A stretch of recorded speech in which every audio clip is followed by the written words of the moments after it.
Hello and welcome to my channel. This is another in my St. Patrick's Day 2018 card series. This card features a new die that I just got, and it creates a beautiful and intricate background. I'm also reusing my dollar embellishments, my dollar shamrocks, and I'm really enjoying the St. Patrick's Day cards that I'm creating, and I hope you are as well. This is a simple card, even though it looks extremely complicated. I'm going to have some fun with watercoloring too, so get your paints ready and let's get started. Let me move this out of the way and we can get going.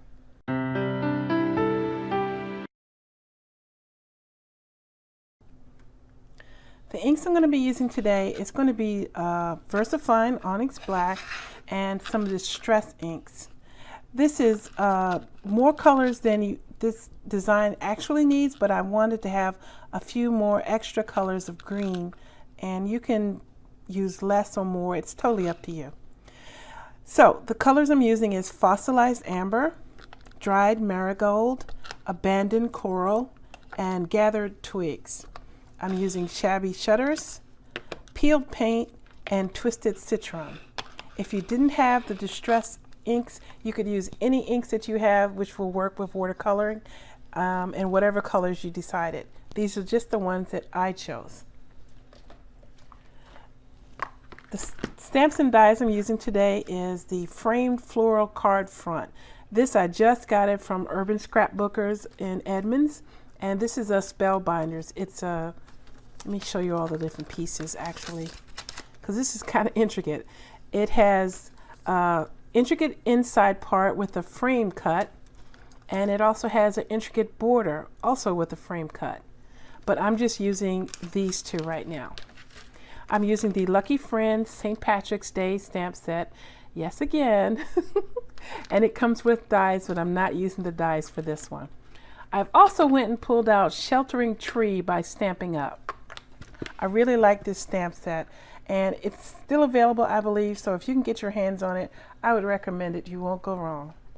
I also need some masking tape or painter's tape. My painter's tape would have been better, but I cannot find it, so I had to go and open some masking tape.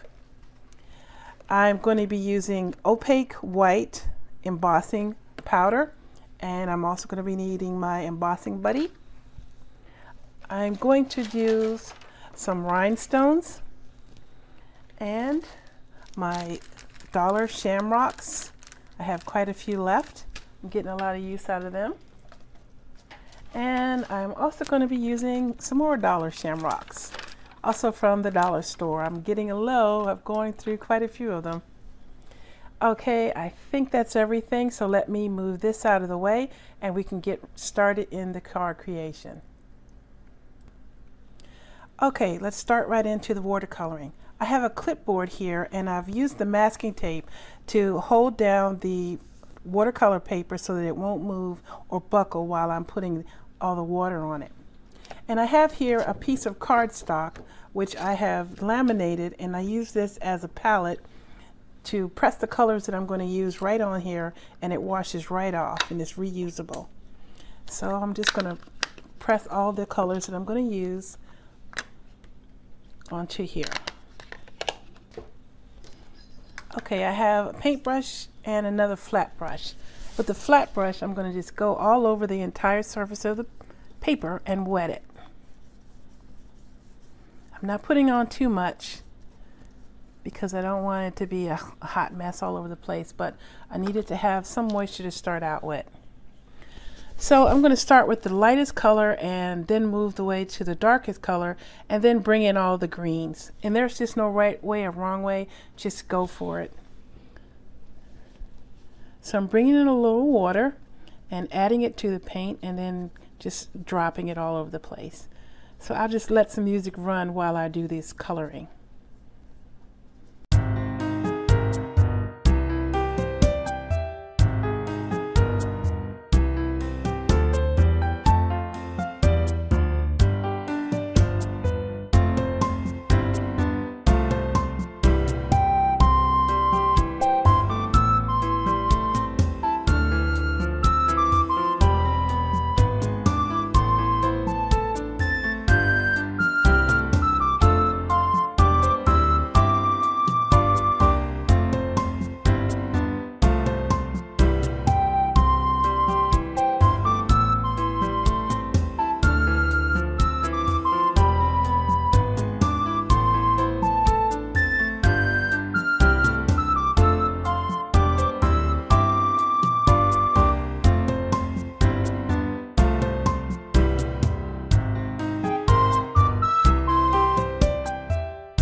Okay, now that's dry. So let me just wipe this up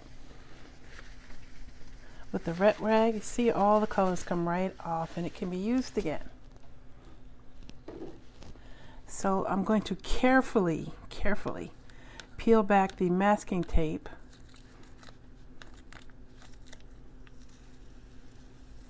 And you peel it back on itself. That's the safest way. Okay, it's one piece. It's a very sad thing to go through all this trouble to watercolor and then tear your work at this stage. So really be careful. Go slowly. And as you see, there is a bit of a white border where the tape was, except there's a little bit there that got under it. So if you wanted to have this look, you could. And this looks very nice also. But for what I'm doing right now, I'm not going to use that border. Okay, now that I have that done, let's move to the next step. Now I'm going to do the a little bit more embossing here. So I'm running my tool, my embossing tool, over this black strip so that I don't have any fingerprints or what have you that the embossing powder would stick to. And I'm taking my Versamark, inking this up very well.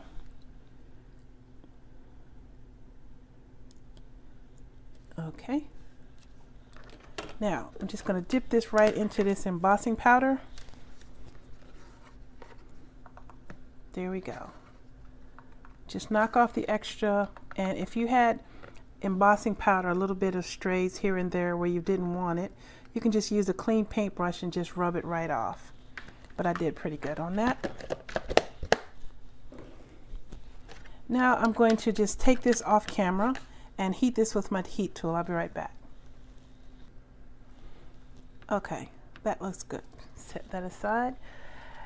Now I'm bringing in one of the pieces of white and my score tape. This is I've shown this before. This is a 5.5 inch wide score tape, which I got from Amazon. And you may have seen it like this in the little small 1/4, 1/8 size, but this is that exact same stuff. It's just in much larger. So I decided that the easiest solution for this, adhering this to the background, was to use the score tape. But then when I actually made this, it was really a lot of pokey to get all those little pieces out. And it might have been more trouble than it's worth. If you were to try this yourself, I would suggest that you try it the score tape way, or just use the cardstock and use Tombow and glue it. It's more time consuming, but as hopefully you won't see this time, when I got going in with the score tape, it really was a lot of trouble. So it's a matter of saving some trouble but making trouble at the same time. So I'm just laying the cardstock right here and pressing hard to make sure I get good adhesion. Okay. If you had a brayer, you could also use a brayer to make sure you got it good, but I'm satisfied with just pressing. Now I'm just going to take my scissors and cut this loose. This is why these green scissors are always gunky, because I'm always doing stuff like this. I'm also going to trim this little extra piece of adhesive off from this side, because once I run this through my Big Shot, it's going to be in the way and make it difficult to free that. That's just me being picky. Okay.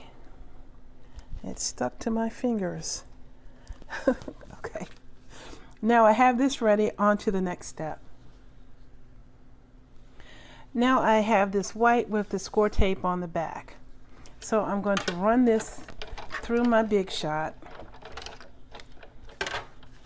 And I'm just going to show you, and then I'm going to do it off camera.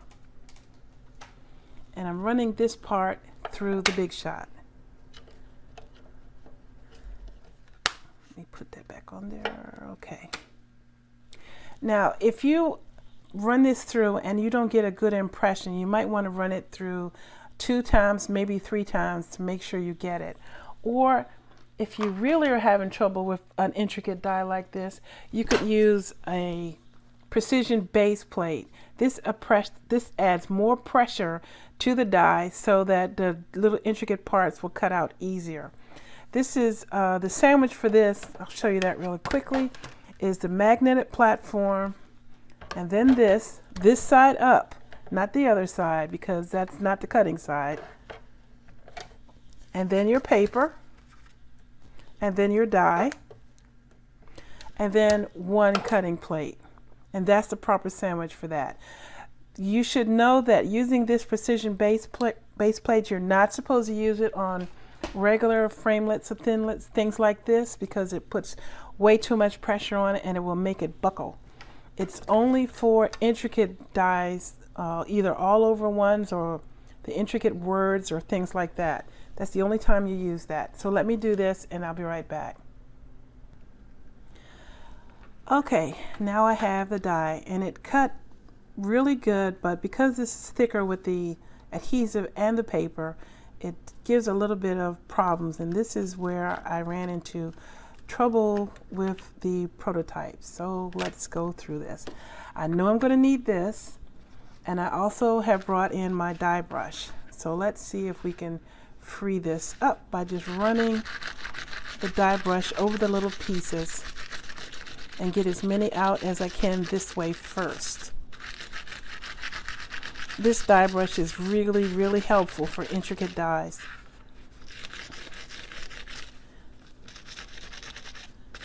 But don't press too hard because you will mess up your work. So that was pretty good, but now I'm going to have to go through and manually knock all these little things out. And because it has the adhesive on the back, this is where I mentioned I thought it was almost too much trouble to make it worthwhile. As I was separating it, some of the adhesive backing has come off. So some of this part is sticky and some of it is not. And all the little centers of the flower, the paper has come out, but the paper backing is still in place. So this is going to take me a little bit of time to clear this. So I'm going to do this off camera. Okay, whew, that was a lot of work, and I still didn't get them all. Lordy. Okay, now you see why I went through all that trouble in this step. So I have my panel that I've watercolored and my cutout, and I'm going to pull back the backing, which exposes the adhesive. Okay, and yeah, that's it. Now I'm going to lay it in place, trying to center it if I can, and press. So I went through all that trouble to make this step easy.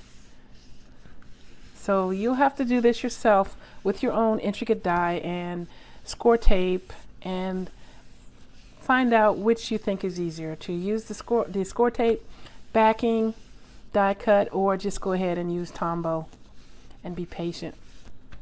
Okay, so let me throw this away and go to the next step.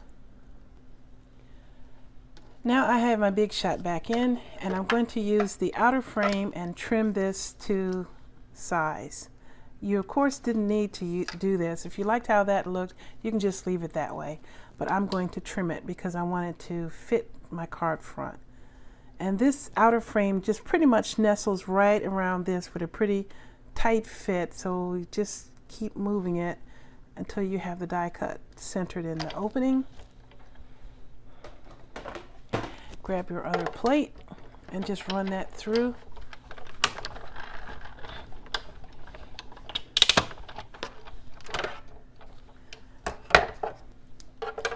Please note that I took off the precision base plate before I did this part because I don't want to ruin that die.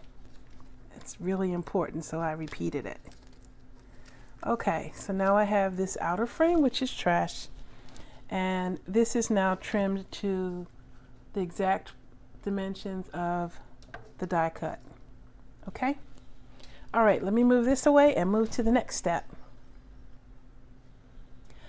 Okay, I have my Misty tool, and I'm now going to work on the inside of the card. The rest of the card is just pretty much putting everything together, so I'm going to just let the music run and put the card together, but I just wanted to let you know that the sheltering tree is a two-step stamp. One stamp is the branches and the other stamp is the leaves. So this allows you to use different colors, and it ends up making a really pretty effect. So I'm not going to explain it because it's pretty easy to see me go through doing it, but so here we go.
That's the finished card.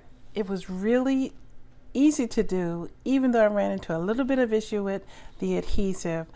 I guess it took more time freeing all the little bits than it did to do all the watercoloring.